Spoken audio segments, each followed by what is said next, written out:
여왕은 아름다운 성에서 살았습니다. 그녀는 꿈꾸던 딸이 있었습니다.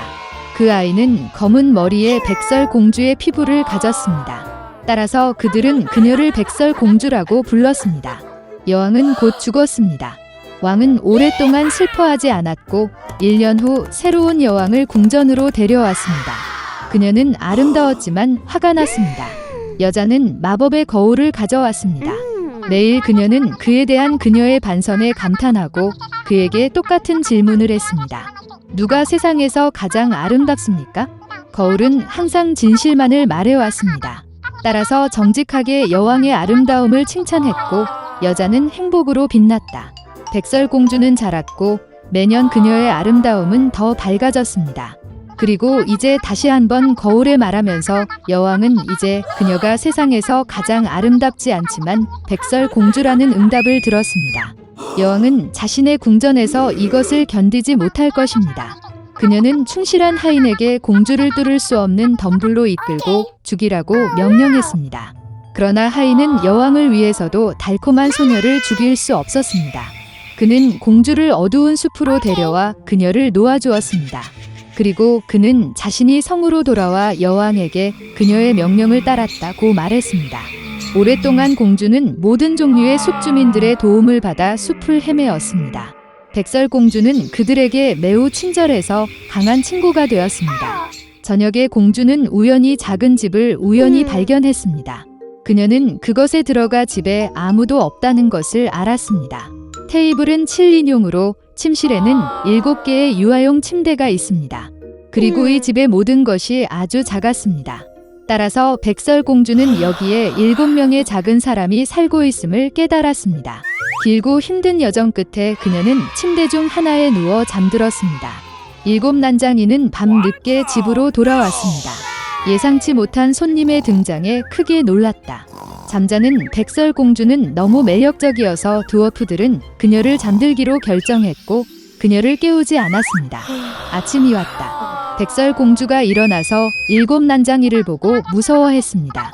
그러나 그들은 그녀에게 애정이 있었고 소녀는 그녀의 문제에 대해 이야기했습니다.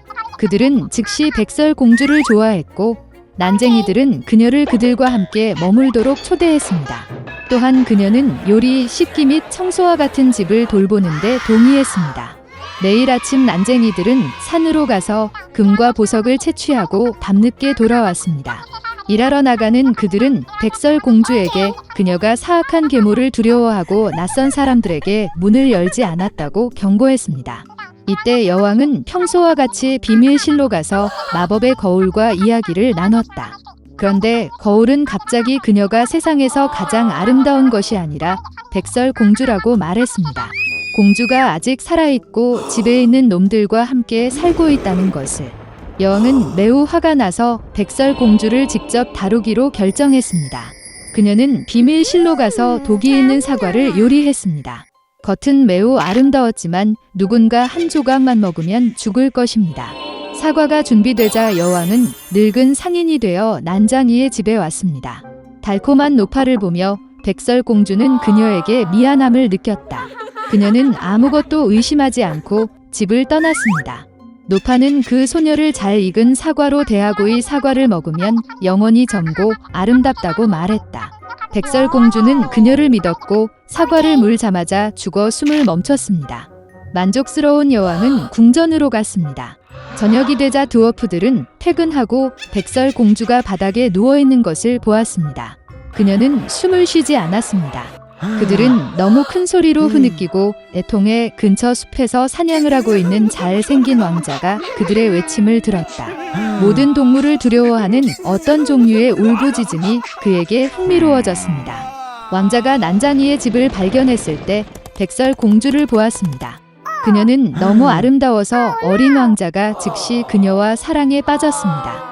그는 백설공주를 치료할 수 있는 의사가 있기 때문에 드워프들에게 그녀를 데리고 성으로 데려가도록 설득했습니다. 드워프들은 그것을 허용했습니다. 그런 다음 왕자는 하인에게 공주를 어깨에 매라고 명령했습니다. 그리고 그들이 그녀를 안고 있을 때 하인들이 덤불을 우연히 발견하고 뇌진탕으로 백설공주의 입에서 독사과 한 조각이 떨어져 깨어났습니다. 어린 왕자를 보고 그 소녀도 그와 사랑에 빠졌고 그와 결혼하기로 했습니다. 그들은 또한 사악한 괴물을 결혼식에 초대했습니다. 백설공주가 아직 살아있고 이제 길고 행복한 삶이 그녀를 기다리고 있다는 분노로 여왕은 마법의 거울을 깨고 다시는 보지 않았습니다. 오래전 작은 왕국에 무엇보다 옷차림을 좋아하는 왕이 살았습니다. 그는 탈의실에서 하루 종일 새 드레스를 입고 거울 앞에서 과시할 수 있었다. 그래서 인생의 모든 경우에 그것이 극장에 가는 것이든 아침 식사든 상관없이 왕은 최고의 직물과 가운을 준비했습니다. 그러던 어느 날 2명의 사기꾼이 왕국에 도착했습니다. 수도의 거리에서 그들은 옷을 입는 것을 좋아하는 왕에 대해 들었습니다. 그리고 기만 자들의 마음속에 교활한 계획이 무르익었습니다.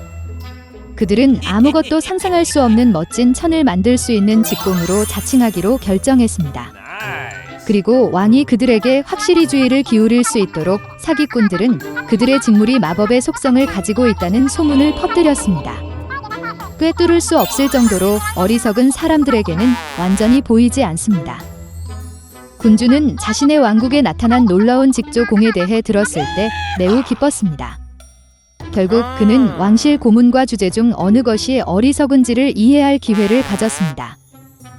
다음 날 왕은 직공을 소환하여 금으로 샤워하고 마법의 천과 금실로 최고의 드레스를 꿰매라고 명령했습니다. 그런 다음 사기꾼들은 모든 귀중한 재료를 가져다가 금을 가져다가 일을 시작했습니다.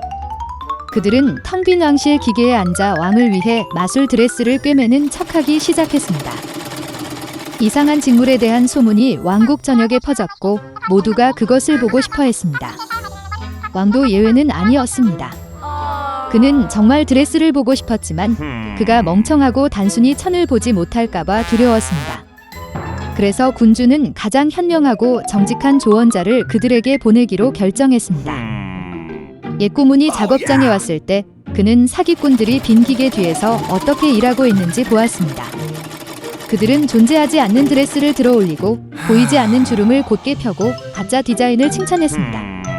그러자 그가 어리석은 것처럼 보일까 겁에 질린 상담원도 드레스를 본 척했습니다.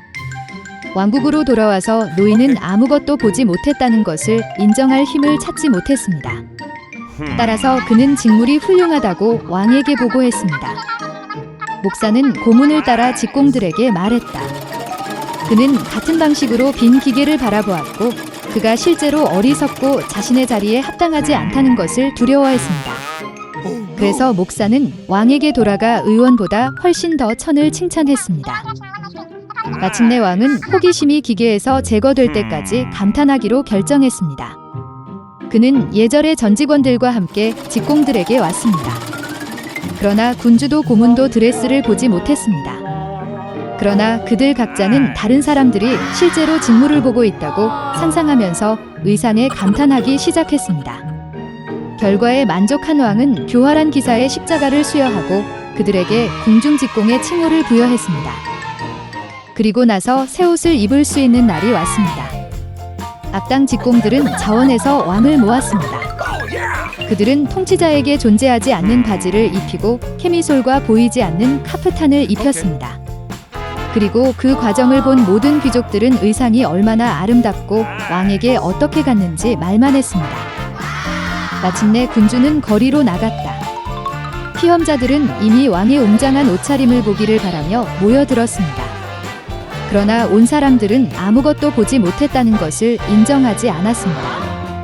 갑자기 군중에서 어린 소년이 나타나 왕이 알몸이라고 외쳤습니다. 군중은이 말을 집어들었고 주위의 모든 사람들이 통치자를 비웃기 시작했습니다.